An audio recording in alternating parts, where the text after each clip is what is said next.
magandang araw na naman po para sa ating mga kamat-talino at kamat-tiyaga. Ngayon po ay atin namang pag-aaralan ang evaluating functions. Ano nga po ba tayo mag-i-evaluate ng function? To evaluate a function means find the value of the output f of x given the input x. So meron po ako ditong ilang mga halimbawa. Sundan lamang po natin. Una po, if f of x equals 3x squared minus 4x minus 4. So we'll evaluate the following. Isa-isahin po natin. First, f of 6. Ano po ibig sabihin ng f of 6? So ito pong 3x squared minus 4x minus 4, ito po ang ating function. Okay? So ibig sabihin po niyan, isa-substitute natin yung 6 as value of x dito sa ating given function. So, f of x equals 3 times 6 squared minus 4 times 6 minus 4. Next, ano na pong sunod natin gagawin? 6 squared is 36 times 3. Negative 4 times 6 is negative 24 minus 4. And 3 times 36 is 108 minus 24 minus 4. 108 minus 24 is 84. Minus 4 is 80. So, yan po ang ating f of 6. Okay? So, ang input natin ay positive 6. Ang output natin ay 80. Let's proceed to our second example. So, let's say f of 1/3. So, yung 1/3 naman daw po ang isa-substitute natin as value of x here in our given function.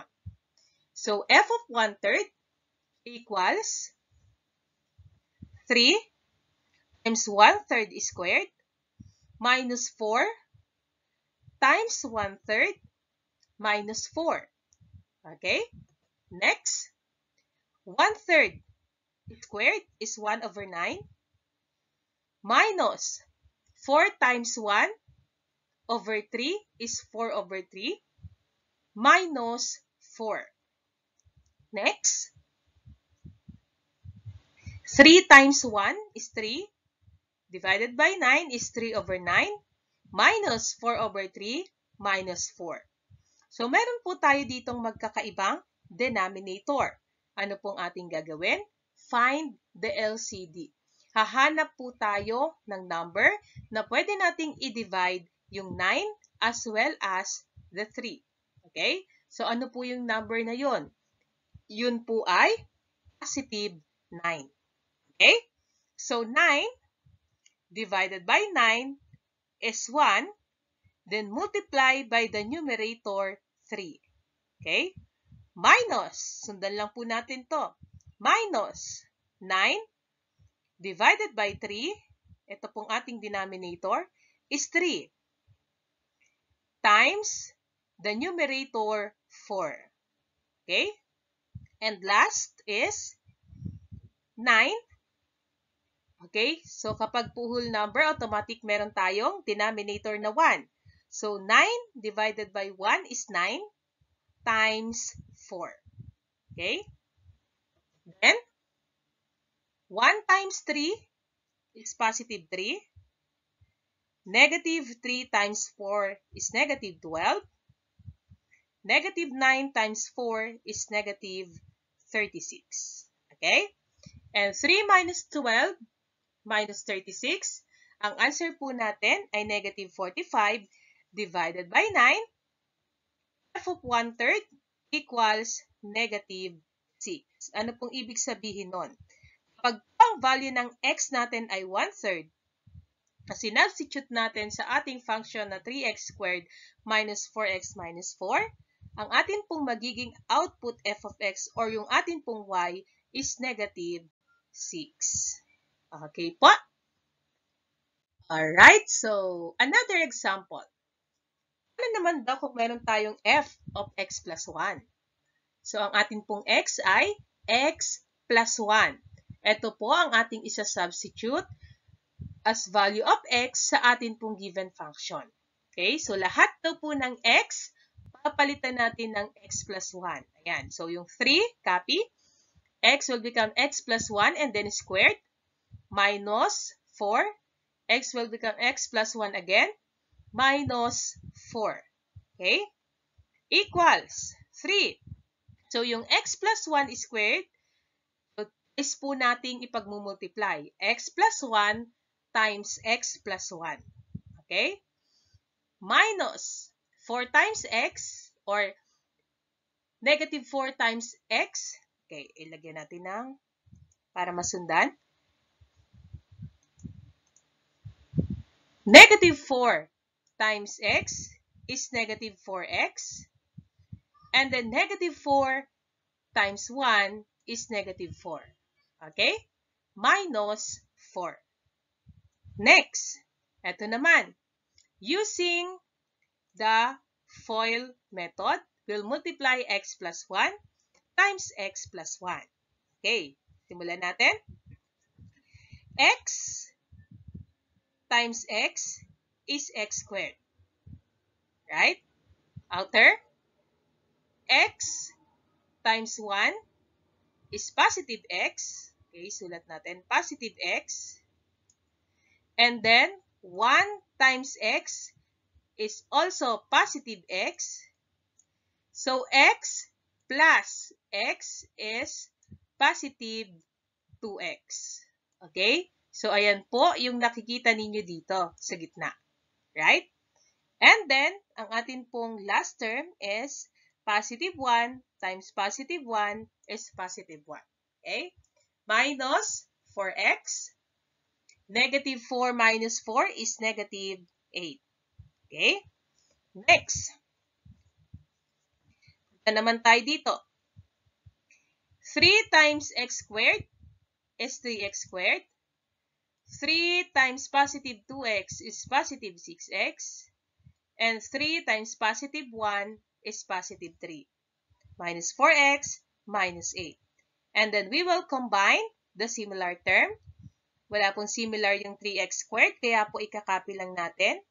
Yung positive 6x, so pwede nating isubtract sa 4x. So, positive 6x minus 4x. And then yung positive 3 and negative 8. So, 3x squared, positive 6x minus 4x is positive 2x. And positive 3 minus 8 is negative 5. Okay? So, yan na po ngayon yung value ng ating f of x plus 1 or kapag ang value ng or ang input natin ay x plus 1, ang output natin ay 3x squared plus 2x minus 5. Okay? Alright. So, what if ang given naman natin ay value ng x? And then, meron tayong iba't ibang function. Okay? Yun ang ating example number 2. So, f of x natin, ito yung first function natin. F of x equals 5x plus 5. So, isa-substitute lang din natin yung 5 as value of x. Okay? So, 5 equals 5. Yung x, sinubstitute na natin yung 5 plus 1. And then, 5 times 5 is 25. Plus 1, f of 5 natin ay 26. Ibig sabihin, pag ang x daw po natin ay 5, sinubstitute natin sa function na f of x equals 5x plus 1, ang atin pong magiging output ay 26. Okay? Next. Same po ang value ng x natin, positive 5 pa din. Second function, x squared plus 3x minus 18. So, dito naman po natin isa-substitute yung 5, okay, as value of x. So, eto na po, substitute 5 will become 5 squared plus 3 times 5, okay, kasi times x yon, 3 times 5 minus 18.